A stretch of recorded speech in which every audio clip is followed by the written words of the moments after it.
have dreamt of a place and time where nobody gets annoyed. But I must admit, I'm not there yet, but something's keeping me going. Maybe there's a world that I'm still to find. Maybe there's a world that I'm still to find. Open up a world and let me in, then there'll be a new life to begin. I have dreamt of an open world, borderless and wide, where the people move from place to place and nobody's taking sides. Maybe Hi, my name is Michael Manglona. And my name is Lara Kim. And we were interested in learning what kinds of assistive technology PSS uses to help visually impaired students in the classroom. So we went to PSS Special Ed Department and talked to Lizelle Amirez, who is the special assistant for the visually impaired. And I'm about to show you some of the AT devices that we have, assistive technology devices that we have for the low vision and the blind population here in the CNMI. Here's the Visio book.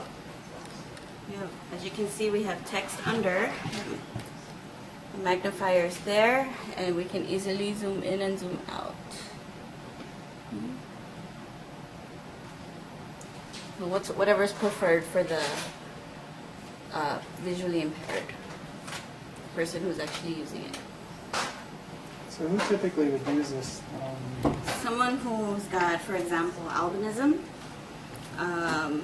Albinism, they have very very much sensitivity to light, and again, this can adjust the brightness for it. And they cannot see far. They're usually legally blind at the age of 7, maybe sometimes most typical here. And they would benefit from this when they're in the classroom, when they're trying to access their textbooks or worksheets, or if they need to access the board. So it'll magnify whatever the camera will catch. Curt. Who's that? Oh, what about the focus? Can you also? Yeah, there's a way to do it. So we're gonna have to do a lot of reading on this. Like I said, it's still very new. So there is a way to autofocus it. Again, the person can just sit here and see her face enlarged, so she can put makeup on or anything that she needs to see up close to be magnified. This is a brailler, and this is what for those students who are blind and able to read Braille with their fingers. This is a tool that they use to learn on. This is another tool they use to access any of the reading materials that they need to access. Okay, and like I said, here's the code. This is the Braille code, and it's really pretty simple. There are a lot of rules to it, just like sign language. You have the alphabet sign language, which everybody can learn, just like everybody can learn the alphabet Braille. But there is something called contracted Braille, where just like you can sign beautiful using letters, and then there's that beautiful just by the sign of this. It's similar to Braille. You can Braille it using individual letters, or you can Braille it as contracted words. Learning Braille is really fun. It's really easy, actually. Do they have learning? Or Say that again? like, do they have a learning time spent for this? Or How we learn words, print, similar to the way they learn it. So this gets introduced to them as early as we get introduced to crayons, to pencils, and paper. So whenever we get introduced, even as little as this age, 4 years old, to pencil and paper, they're exposed to this similar. Yeah. So I am going to type my name, Lizelle.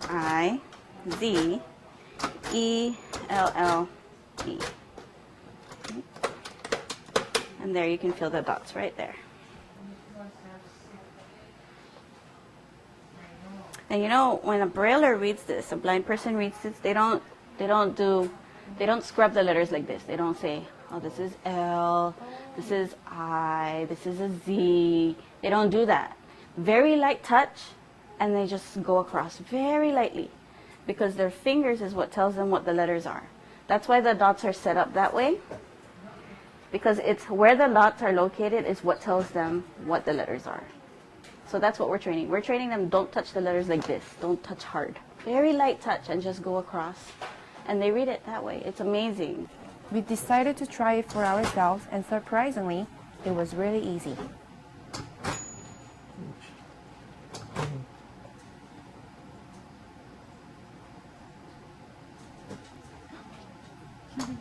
Oh, no. Mistakes Yeah. again. That's the problem with Braille. There's no eraser. So you have to go So back. we would have to start all over again. Laura's a pro.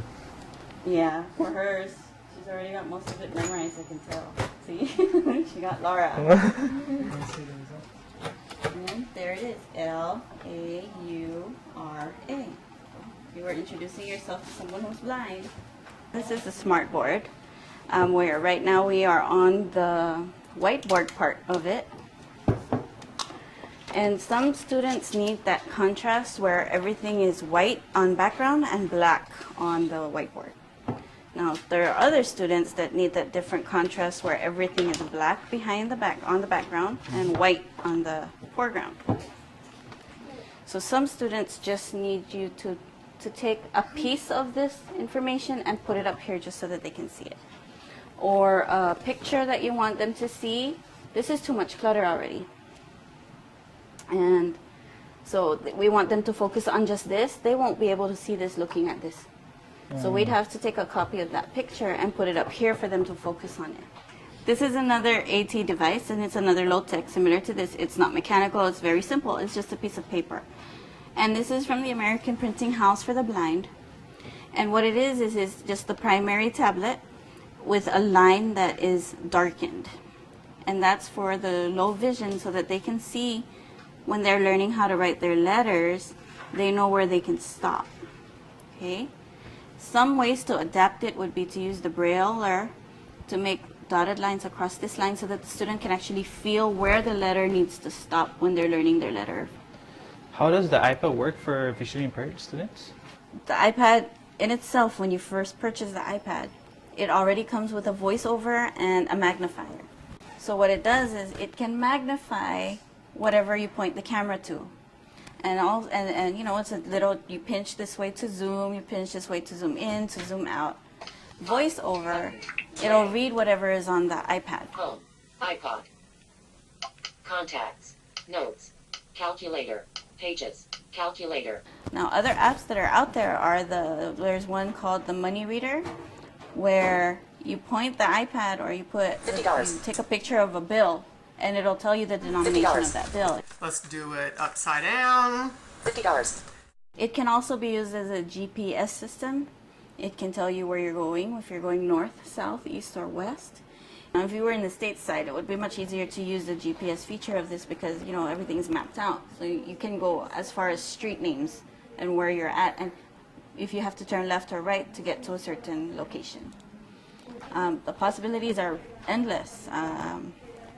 There's even a contrast, how I was discussing with this, where you have to put everything on black on a black background or a white background. You can do that with the iPad too. You can change the background of the iPad, make it all white, make it all black, make it all yellow, if that's what they prefer. There's also a tiny little device that's also a Braille writer just like this, but it's smaller, that connects to the iPad so they can use the iPad as a Word document and just type using the Braille. They'll just type everything on the iPad. The future promises to bring many new exciting technologies to the visually impaired at much reduced cost. Well, that's our presentation. Thanks for joining us. We will see you around. One day at a time. A child is born into this world, eyes blind. One day he will find his sight and glimpse another kind of light to live by. One day.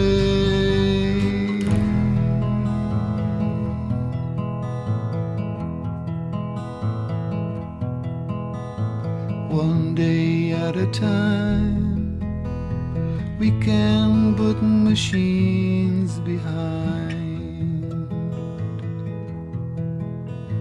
One day at a time, we can learn how birds survive. One day at a time, we can learn to fly.